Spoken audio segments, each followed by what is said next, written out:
Good morning. Actually, good afternoon. It's 12:03. Thanks to all of you for coming out here today. This is the fifth town hall that I've done. It's the second general town hall that I've done since I have been here. And I wanted to take this opportunity to update you on what we have done during the first 90 days that I have been here. It's actually 109 days since I've been here. We had to delay this a little bit for the work that was done here in this wonderful auditorium. But I cannot tell you how much I have enjoyed being a part of this team. And in 90 days, we have accomplished so much for UAMS and for the patients and families that I serve. I am proud to be a part of Team UAMS, and I thank you for welcoming me and my family to Little Rock. And I thank you for the work that you and your teams have done, the candor you have shown in helping me to understand the direction that we need to head in, and the passion that you have for our mission. And as a point of transparency, I want to tell you a little bit about what we have accomplished. I want to talk about some directions that we'll be heading in that will be important for all of you to be party to. And then specifically to hear from some of the other members of my leadership team about work that we will be doing going forward. Our provost, Stephanie Garner, is leading our efforts for our next strategic plan, and she will talk to you about that. Jeff Reisinger, who's the Vice Chancellor for Human Resources, will share with you some of the results of our engagement survey and talk with you about our engagement journey going forward. And then my Chief of Staff, Christina Clark, will talk to you about some specific efforts that we will be initiating to foster engagement and to promote the members of our team, the 10,300 members of our team. And then we'll take a few pit stops along the way, but more important than anything, we're going to preserve some time to answer questions. So if there's something that's on your mind, something that you want to share, or a topic that you feel that we need to be focusing our efforts on, I want to hear about that. So let's start first things first. In June of 2017, we submitted to our Board of Trustees the budget for fiscal year 2018. Now we are on a July to June fiscal year for UAMS. That budget was predicted to be $39 million in deficit. We were expected as an entire enterprise to lose $39 million in the fiscal year 2018 budget. By December of last year, that $39 million deficit had grown to $72 million. That's an existential threat to UAMS. Now, that triggered a lot of hard work, and I want to thank Stephanie Garner and the leadership team for making tough decisions, doing a lot of difficult work to right-size the ship. Now, we've closed out fiscal year 2018, which ended June 30th of this year. We actually ended the year with a loss of less than $16 million. So a dramatic improvement in our performance. And I'm even more excited to tell you that the budget for fiscal year 2019, which we submitted to the Board of Trustees, is balanced. It's a balanced budget. It's the first balanced budget that UAMS has had for over 5 years. And that's going to put us in position to do a lot of important work. We've got some work to do on the salary side. I want to make sure that every person who works at UAMS has a living wage. I want to make sure that we have competitive marketplace salaries.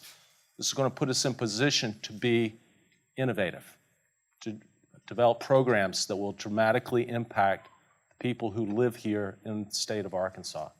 and it's going to allow us to be sure that we are recruiting at every level, from trainee all the way up to faculty member and across our support teams, the best caliber team members that we can. So I'm hoping that as we move forward, we will be able to hit this budget. I actually think it's a conservative budget, and there's more upside opportunity than downside. And I want to be talking with you going forward about how we're investing a balanced budget so that we are able to do things that we haven't been able to do for a long, long time. Now, one of the things that we will be doing is pursuing National Cancer Institute designation. I think many of you know that we're in the process of recruiting a new director for the Winthrop P. Rockefeller Cancer Institute. We are the only academic medical center in the state of Arkansas, and if we get National Cancer Institute designation, that will have a tremendous impact on us in many, many ways. It will benefit us because the grant comes with several $1 million in additional research funding, but that's probably the least important part of NCI designation. With NCI designation, we'll have access to drugs and clinical trials that we have never had access to. We will be able to recruit at the trainee and faculty level at a much higher point. We'll have access to roughly 3 times as much NCI funding as we currently have access to. And this will dramatically impact our reputation nationally. So NCI designation is going to be critically important for us going forward. I look forward to sharing with you progress in this national search as we look for a new director, and I'm confident that with great leadership, support, including financial support for the new director and hard work from this entire team, that we can get NCI designated in a matter of a few years. Also want to tell you about some work that has been going on in the patient care area. Many of you know that we have a world-class, internationally recognized stroke program. Well, I was happy to be a party to the announcement recently that UAMS is now designated as a comprehensive stroke program. That means that we can provide comprehensive stroke services for patients who come here 24 hours a day, 7 days a week. We are the only comprehensive stroke program in the state of Arkansas. And if you participate in the stroke program, then God bless you because you're doing great work. We've seen improvements in stroke outcomes across the state year after year over the past 10 years, and that's primarily been driven by the stroke team here at UAMS. A couple of other clinical announcements to make. I'm happy to say that we had a discontinuity in our cardiac surgical program here at UAMS, but that is now back in place, and we have surgeons that we have recruited who are making sure that our patients who need heart surgery are getting that heart surgery. And we now have clinical services in Conway at Baptist Conway Hospital. We're now providing orthopedic services there. And I think that this is an important relationship that we need to build with the people who live in Conway. Currently, we have 40,000 clinical encounters from people who leave Conway coming to Little Rock to receive their care. Well, I'd like for as many of those patients as possible to be able to stay in their community and to get UAMS level care while staying in Conway. And so we're going to continue to work on ensuring that we build up our clinical services available for people in communities like Conway. And I want to thank Lowry Barnes and the orthopedics team for being first movers and making sure that this happens. In terms of education, we've seen a number of changes in leadership in education. I want to thank Susan Long for accepting the position of Dean of the College of Health Professions. Jim Rosinski has announced his retirement, and we are well along our journey in recruiting a nationally recognized dean as the next dean of the College of Public Health. And I want to thank Chris Westfall, who has been serving as the interim dean of the College of Medicine, and who has very thankfully agreed to become the permanent dean of the College of Medicine. Can we take a second to just give a round of applause to our leaders who are moving up?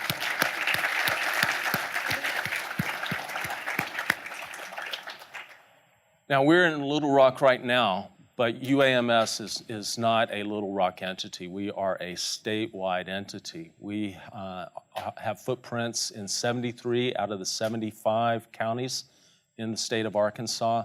And our regional programs are really, I think, the gems in our statewide reach. We currently have 8 regional programs scattered across the state. These regional programs provide clinical care and also education in communities. If you do your residency in a regional program, you're much more likely to stay in that area and continue to practice. So this is important for people in those communities. I don't think that 8 is the right number. I think that 12 or 13 is probably the right number of regional campuses for us to have. So expect to hear about more opportunities to expand our regional programs going forward. And I've been happy and fortunate to visit our Pine Bluff and Batesville campuses as they have opened up truly impressive new facilities to provide care. These are really world-class facilities that have telemedicine components to them that interact with our highly differentiated services here on a regular basis and ensure that patients across the state and families are able to get UAMS level care without having to leave their communities. I want to thank our partners at Jefferson Regional Hospital and at White River for assisting us with the opening of these new facilities. Our largest regional program is our Northwest Regional Campus. Pearl McElfish, who's now the Vice Chancellor for that campus, has done a tremendous job of allowing that campus to grow. So think about it. Over the past 3 years, we've doubled the number of residents that we train there. We've doubled the amount of research funding that we have there. We've doubled the number of employees that we have in Northwest Arkansas. And given the growth in that area, that growth for the UAMS footprint is clearly going to continue. So I want to thank the teams that are doing great work there. We recently graduated our first class of physical therapists at the Northwest Arkansas campus. 8% of physical therapy programs have 100% board pass rates. Well, in our first year, the UAMS program in Fayetteville had a 100% pass rate. So I think a testament to all the hard work that the teams have done there. And we're hoping that in 2019, we will be starting our first class of occupational therapists who will be training in Northwest Arkansas as well. So our footprint there is going to continue to grow. A few other words. Jeff Reisinger will talk to you about the engagement survey in a second. He has been promoted to Vice Chancellor for Human Resources and is doing a tremendous job there. We have a couple of other national searches that are in place. The Vice Chancellor for Institutional Advancement, the Vice Chancellor for Research, and the Vice Chancellor for Diversity and Inclusion are all searches that will be moving forward. And as I mentioned to you, under Dr. Gardner's leadership, we will be working on a new strategic plan encompassing the next 10 years here at UAMS.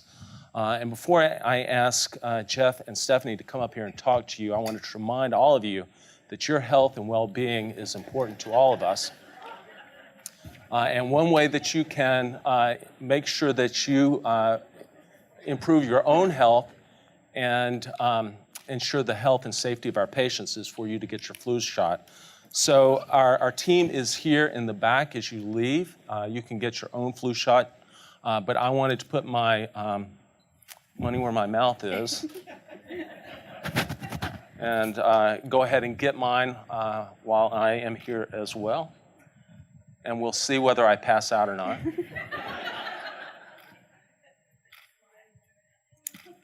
That was it? That was it. It's so easy. It is so easy. So get your shot right outside. I have one other thing to do, though, before I turn the microphone over. We are sponsoring an Arlo Guthrie concert that is being hosted by Oxford American Magazine. It's going to be taking place in November. Now, tickets for this event cost between $150 and $200 each. Too bad, they're all sold out. But I happen to have some tickets here that I'm going to give away.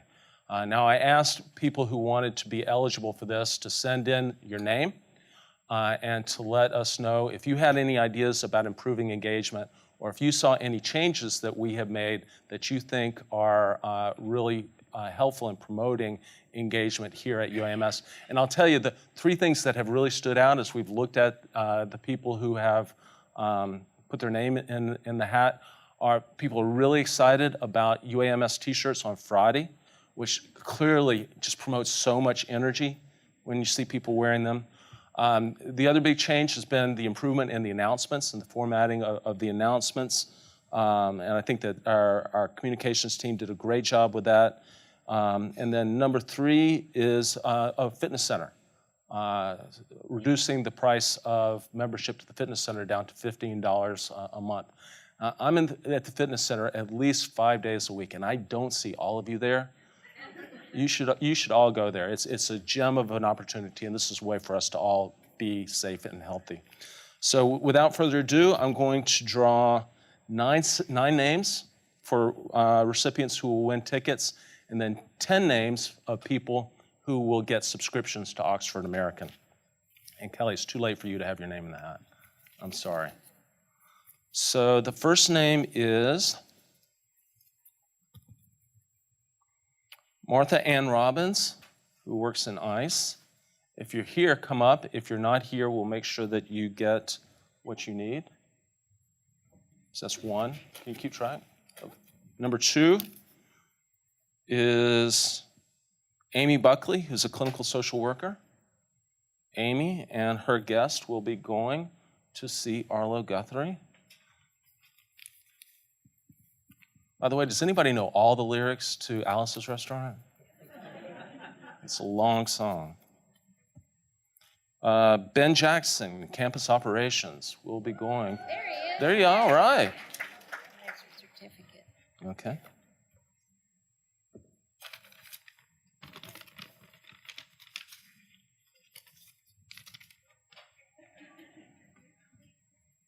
All right, Ben.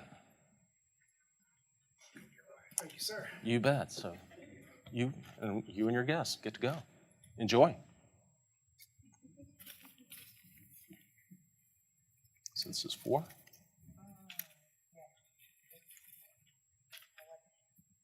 Beth Seward in otolaryngology.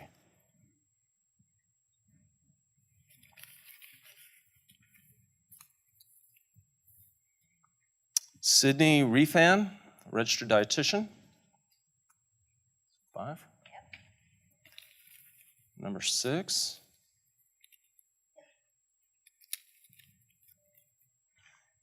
Amy Widner, communications. It's bad not to be here when your boss is here. Stacy Thompson, residency coordinator, otolaryngology. The ENT people are doing well here.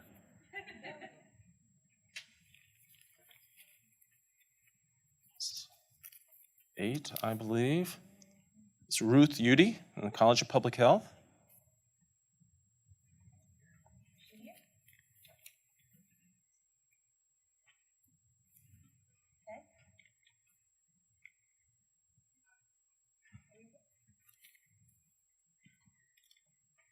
All right.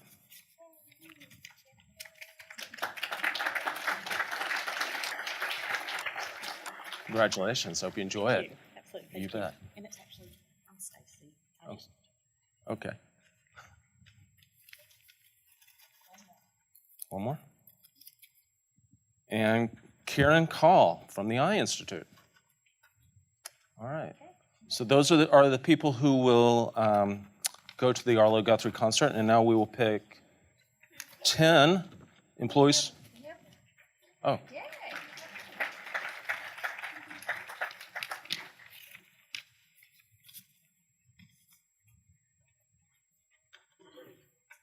Congratulations. Thank you very much. You bet. I'll see you there. And then we have 10 people who will get subscriptions to Oxford American, which is an incredible magazine and a great resource located here in Little Rock. Chuck Hay, the Interdisciplinary Toxicology Graduate Program.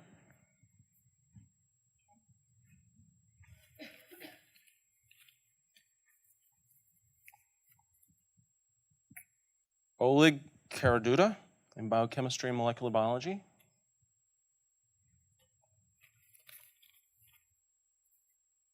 Lindsay Clark, Academic Affairs.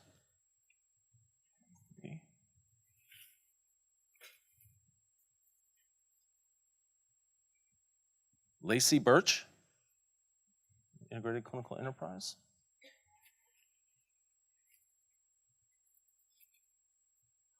Brian Rose, Implant.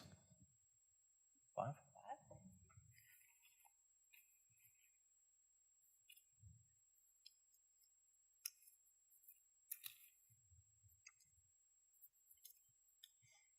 Leanne Leffler in College of Nursing.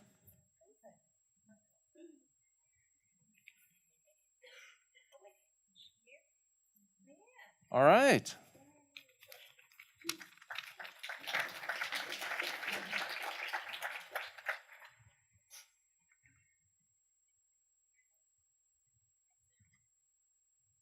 Congratulations. You bet. Enjoy it.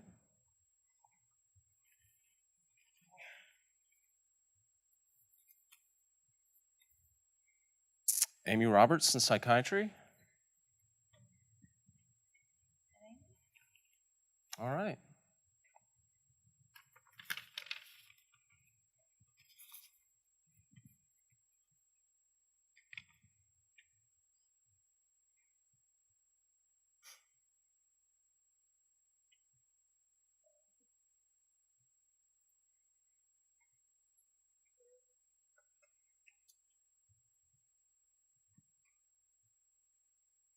Congratulations. Thank you. Enjoy it.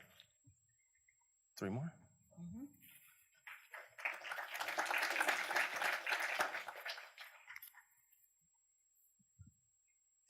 Nathan Johnson, Laboratory Services, Laboratory Sciences.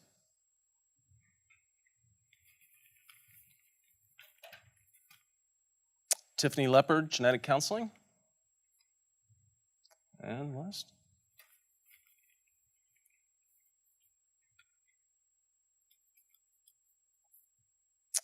Bill Waldron in Finance. All right. There he is.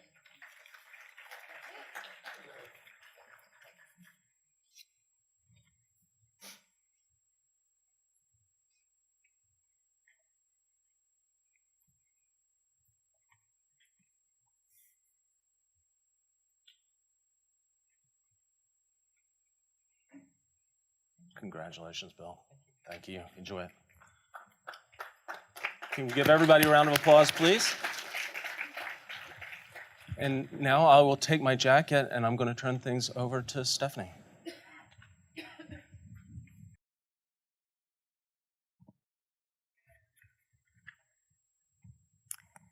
Okay, thank you. As I mentioned, I think earlier in the year, one of the first things that Dr. Patterson said to me was that we're not going to wait until 2020 to work on the next 10-year plan. So we are already underway with the planning process for the next 10-year plan for UAMS. Today, I want to give you just an overview of what the planning process looks like and to tell you a little bit about how you will be able to share your ideas during this period of time over the next few months. The 10-year plan will encompass not just our clinical programs, but also our academic and research programs, and it'll be the successor to Vision 2020. The neat thing is that we expect this to be completed by the summer of 19. So this will be the 2029 plan, which coincides with the 150th anniversary of UAMS. I think that's pretty exciting when you think about the history of this institution, but also an opportunity to look at what the next 10 years will hold for our institution. This past summer, a steering committee with representatives across the institution met to start the process. And this group was charged by Chancellor Patterson to create a plan that was not just aspirational, but also a plan that was realistic. The committee sketched out the steps in a process and a timeline for this process to occur. One of the first things we did was we decided that a market analysis was critical to our plan, and so we selected premier consultants to conduct this analysis over the next few months. A couple of individuals from that firm will be on our campus and will conduct interviews over a 2-day process, and they will be meeting with many of you in the audience, either one-on-one, in small groups, or in an open forum format like we are in today. They're going to be looking at clinical volumes and trends along with academic research and financial data. At the same time, a group from our HR Organizational Development Office will be conducting internal interviews across the institution as well. If they're in the audience, Becky Harwell, raise your hand, Mario Wallace, and Lisa Weimer are the individuals that will be conducting these interviews. And again, they'll be meeting with individuals one-on-one, with small groups, and also in open forums to be able to really determine your feedback about what UAMS needs to be in the future, to look at what our strengths are, what our challenges are, and the risks and opportunities. Once all of this data is gathered, it will be compiled, analyzed, and organized, and then presented to a group of about 50 to 60 leaders, not only from UAMS, but also external participants, at a 2-day retreat the first week of December. At this retreat, the facilitators will help the group develop the outline, the goals, and the strategies that will make up our next plan. So that's really what we've done so far and where we're going. The group that's organized, the 10 of us, we're not writing the plan. What we're doing is really focusing on the process to make sure that we can gather as much data across the institution as possible, and then take those ingredients, the information, the data, and your comments and ideas, and turn that into something that's an actionable plan and not just a wish list. In the analyze step that happens prior to the retreat, some of the interviews will be starting very soon. In fact, I think Lisa and Mario said as early as this week. All of the information that's gathered in those interviews will be presented as part of a large set of data at our retreat in December. The plan's not only going to include what we need to do and where we need to go, but it's going to include mechanisms for accountability and regular reviews so that this is a living plan and a plan that can be updated as situations change.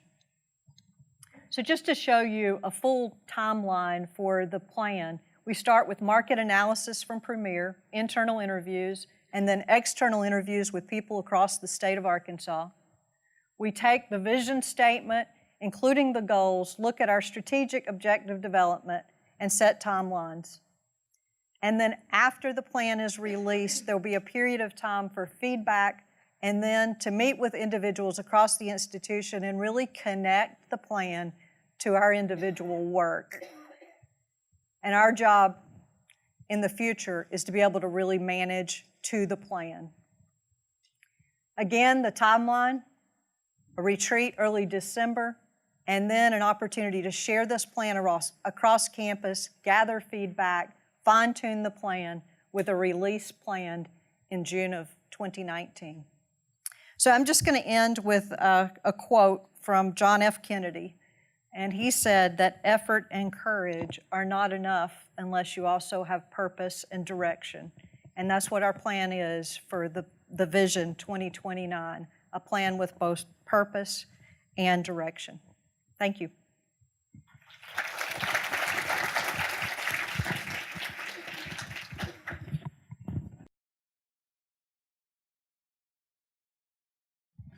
My name is Jeff Reisinger, and I work in the Office of Human Resources, and I want to talk to you for just a few minutes about employee engagement. Each of you had an opportunity back in June to participate in our employee engagement survey. And the first thing that I want to do is thank you, because over 6,400 people completed that survey across all. You can see samples of the percentage rates across all of our divisions, and it was a great response. In addition to this, 2,500 people provided us with written comments, over 300 pages of written comments, very thoughtful, very actionable, that we can include in our plans going forward. Now, we would like to see, ultimately, 100% of our people participate in surveys like this, but what we understand today is it's the quality of our reaction to this data that earns that kind of response rate going forward. And that's going to be a very important part of how we follow up.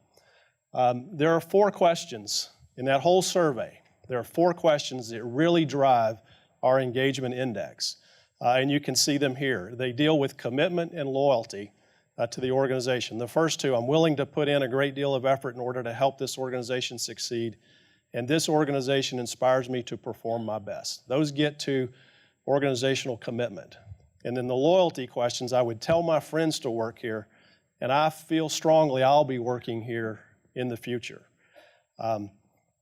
This idea of engagement goes so much beyond satisfaction. And for years, organizations have talked about employees being satisfied. And Dr. Patterson has set the standard. Dr. Gardner said he talked to her early on about strategy. I don't think he had been announced for more than a week when he asked me about employee engagement and where does employee engagement stand at UAMS.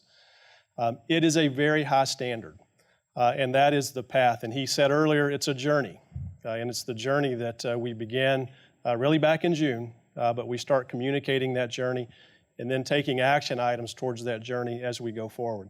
You can see across the bottom of this slide, there are 4 categories that people can fall in. Engaged is the first one on the left-hand side there, and then content, ambivalent, and disengaged. Content are those satisfied employees, and you'll see in a moment, we're fairly satisfied, but we're not satisfied with that.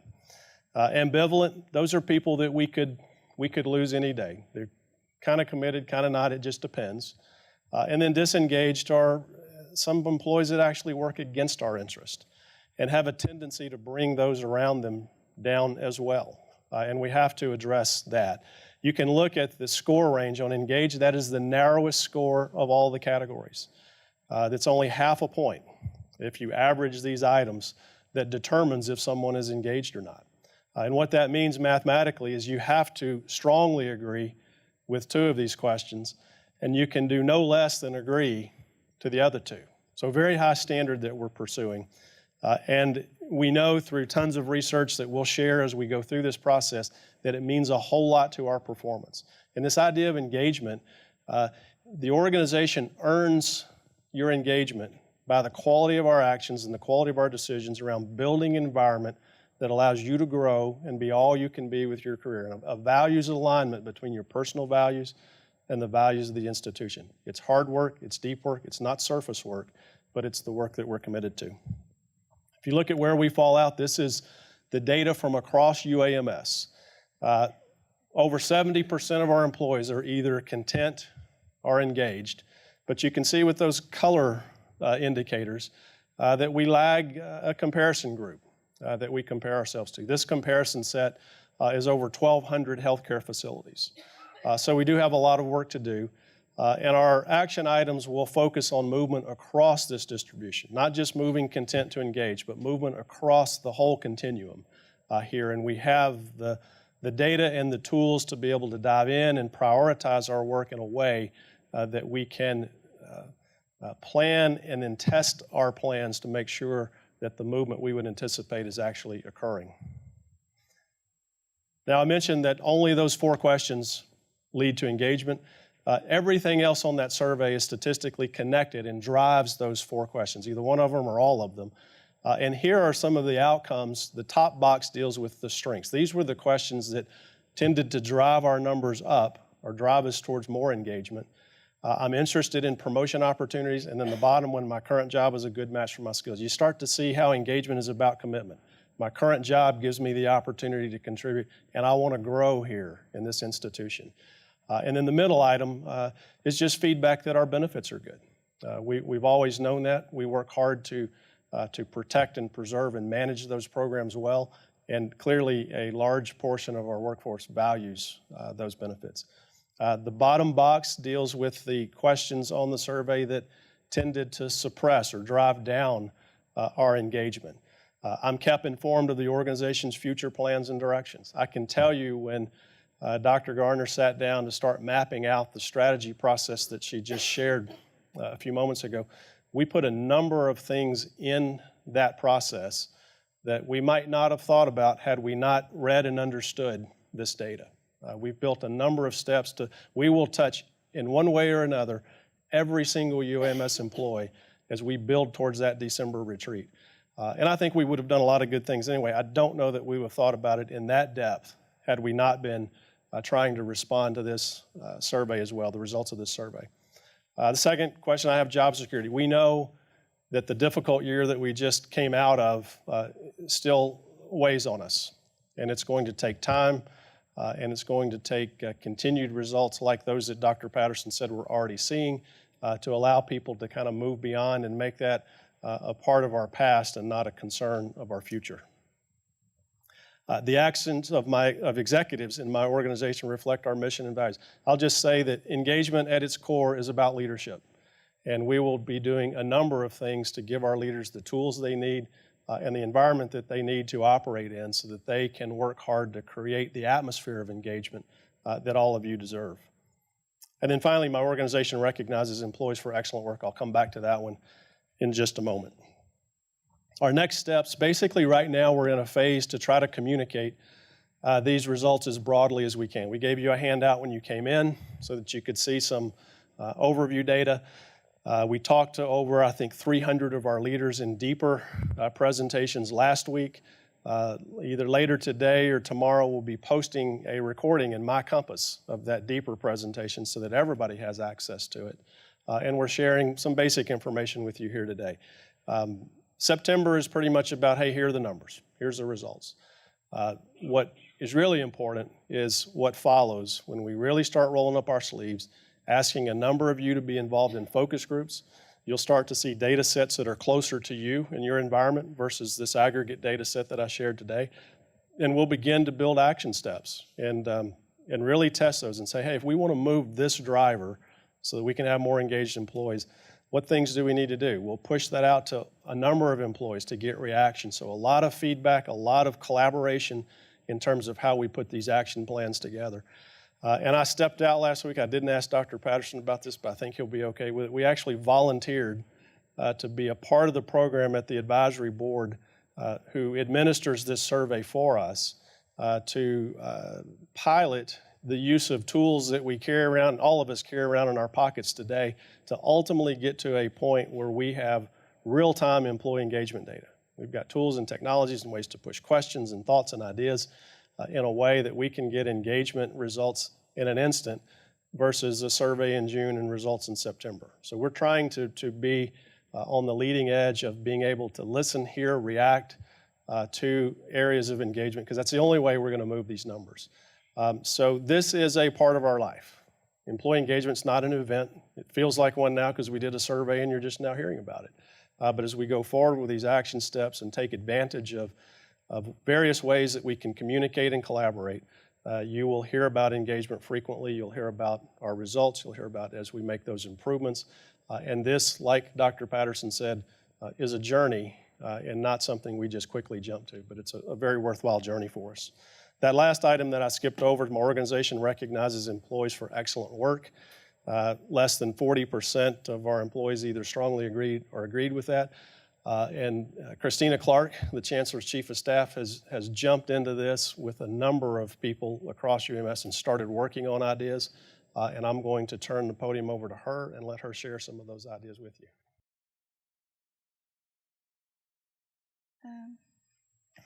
So employee engagement, what does that mean? Well, we don't even say hi to each other in the hallways. So let's look up from our phones and say, hi, how are you doing today?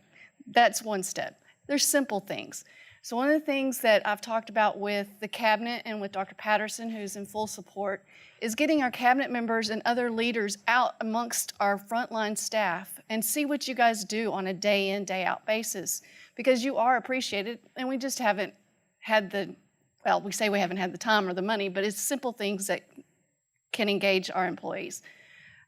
Working with Jeff and his team and some others across the institution to create an employee appreciation program that encompasses all areas of our institution.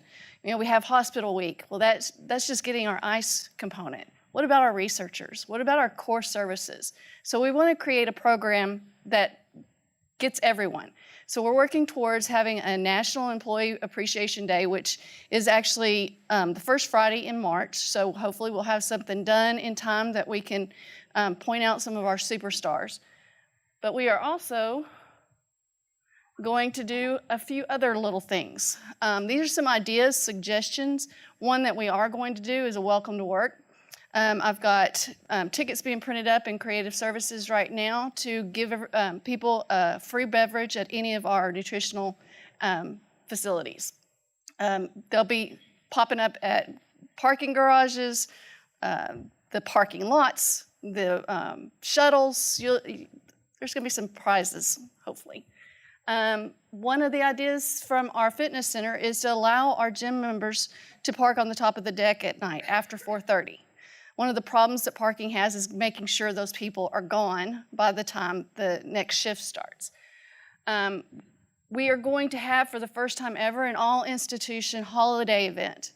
We're not going to do individual divisions, departments where the haves get more than the have-nots. We're going to serve meals to all of you, and your leaders are going to be there participating in the carving stations. The date has yet to be set. We've got a team working on what that looks like, but Jennifer down in Nutritional Services is hot on this and planning, so if you see her, thank her. Having our UMS leaders go to their divisions, because you know IT is at University Tower, they're all over the place. They don't get to see Rhonda Jordan on a daily basis, so getting her to go out and say happy holidays. Employee recognition. We used to do this at Cabinet with employee suggestions that were taken forward, and you get $100 and get your picture taken with Cabinet. Well, we kind of stopped that. We kind of stopped some of the fun parts of coming to UAMS. I'm going to date myself, but back in the day, we used to have the bed races, the patient bed races. We had a Dunkin' booth that you could dunk your leaders. I don't know if we're going to go that far, but ideas like that. These are just a few other little things. You know, it doesn't take much to say thank you. Something that Mike Campbell does down in Nutritional Services is he does a Got Caught Caring card where you can gather those cards. They got like $1 on them, and you can collect them and then turn them in for a meal. There was a woman that collected enough that she could have a meal with her family, which meant she had time to sit down with them instead of rushing to help with homework and cooking dinner, and then it's time to go to bed. So it allowed her to have time with her family. I'm going to be looking for some very exciting individuals to ride the shuttles with especially on the days that we have new employee orientation, because we just say, here, come to work, find it. So we're some fun things. And if you guys have ideas, please send them to me. I'll take them to our team and see what we can incorporate. But again, Jeff and I are going to be visiting some other facilities, and taking their ideas is no shame in borrowing. And this is another simple thing, a sticky note, saying you did a great job, you're a rock star. Because we have them all over our institution. We're just not saying thank you. And at that, I thank you for your time.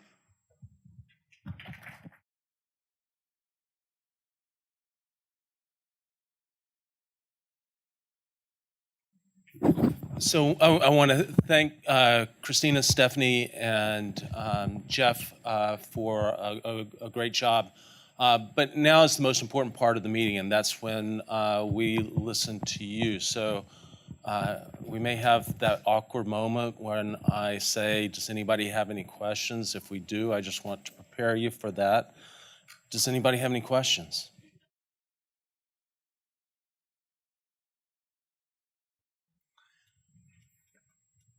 If you could say, when you're asking questions, who you are and where you work, that would be great. Hi, Dr. Patterson. I'm Dr. Terry Antwaco. I'm a professor at Department of Radiology, working on my 40th year here at UAMS. Congratulations. Now, I spent the last 2 weeks trying to put together a grant about radiology patient education targeted to the Northwest Arkansas campus, specifically to our big population of Marshallese and Hispanics in that area. And there were a lot of great people here who are, some of them in the audience, who helped me put together my 2-page application. Leslie Taylor, Rhonda Jordan, Laura James at TRI.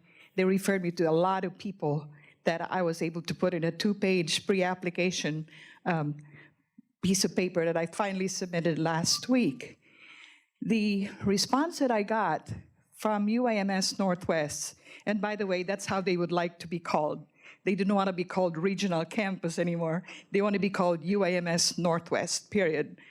I couldn't be more overwhelmed because everybody there was just so enthusiastic about finally getting a chance to get connected to Little Rock campus. So in this process, I talked to our IT people who are in charge of networking through Rhonda Jordan, and I was so surprised how much we already have. We just don't use it.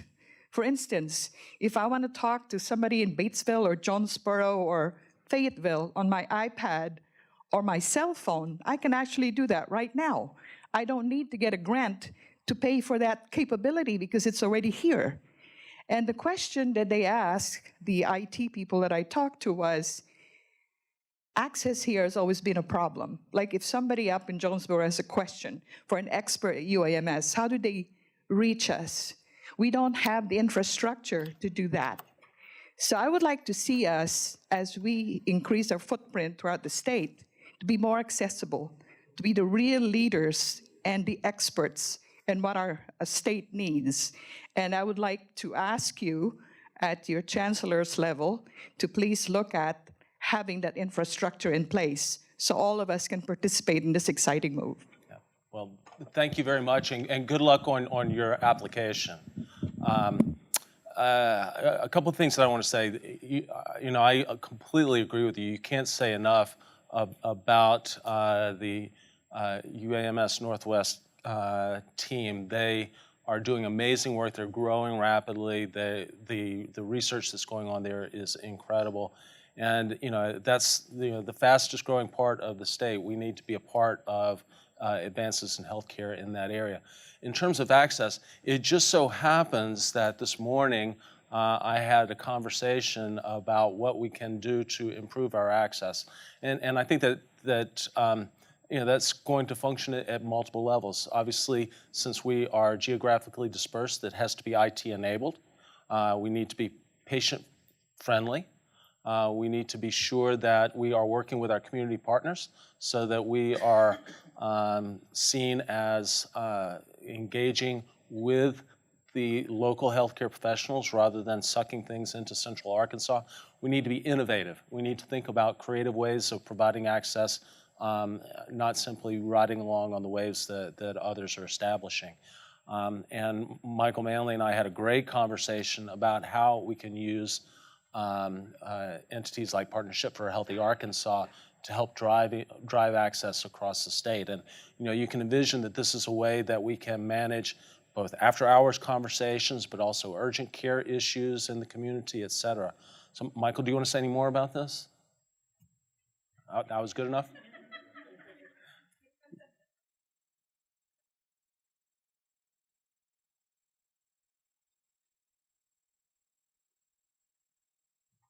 Yeah, me and technology. Now, I mean, I think the chancellor said it all. It's going to explode, and we want to be on the forefront. And I think with his leadership and his past leadership in this digital health world or whatever, we'll have no other, I mean, we're going to have very much positive results in especially Northwest Arkansas, but we're not going to forget Southeast Arkansas or Northeast Arkansas. All those are going to be included in this whole footprint because UAMS is a statewide institution. Thanks. Other questions?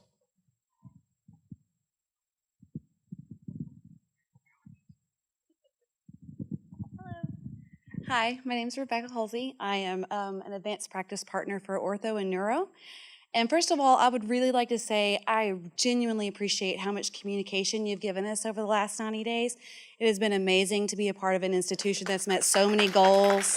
And, you know, we've just done some amazing things, and it's so exciting. I would love to hear a little bit more about your stance about nursing's role in our institution. Sorry, I wrote it out.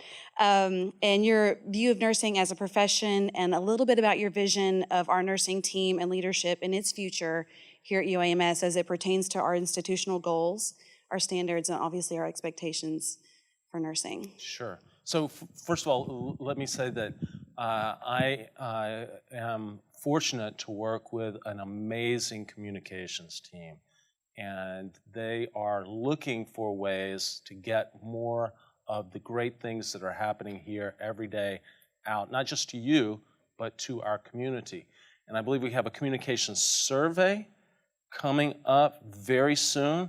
So what you're seeing now is just the first step. And if you have ideas about what we can do to improve our communication, we want to hear them. You shouldn't feel like you're coming into a black box when you're coming to work. We want you to know what's going on. More importantly, we want to know what you have on your mind and how we can leverage your insights to make UAMS a better place.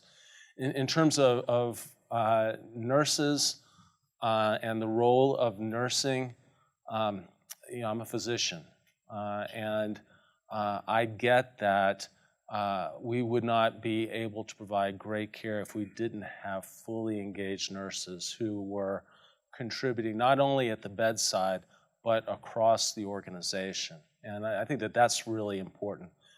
We have more nurses than any other job classification. Our nurses are,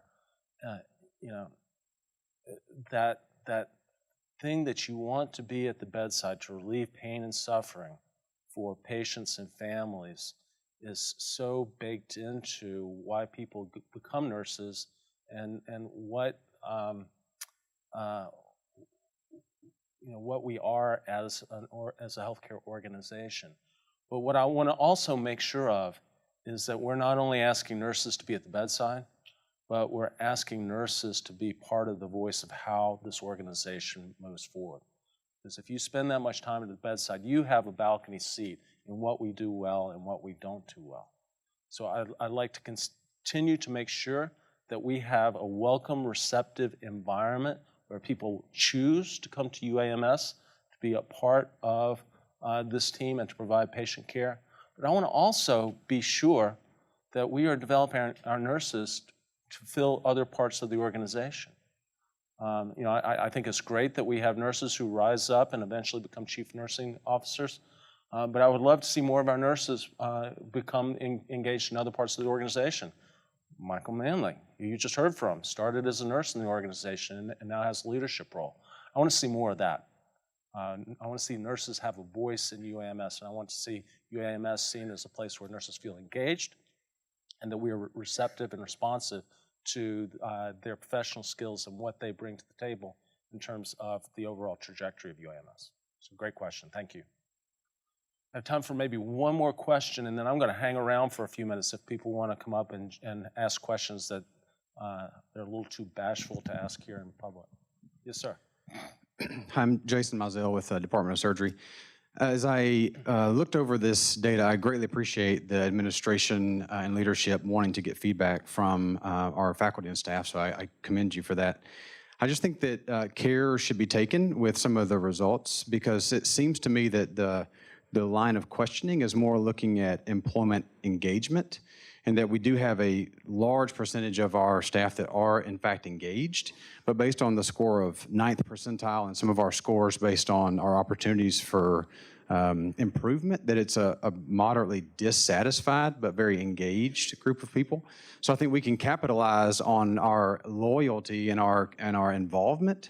But I just feel like if we read this data as saying that we are largely satisfied, that it does take a little bit of the drive and the urgency off of it. But when we say that we are largely engaged but somewhat dissatisfied, that it does help turn up the fire a little bit, so we can really focus on what is causing some of these very low scores that are on the back page.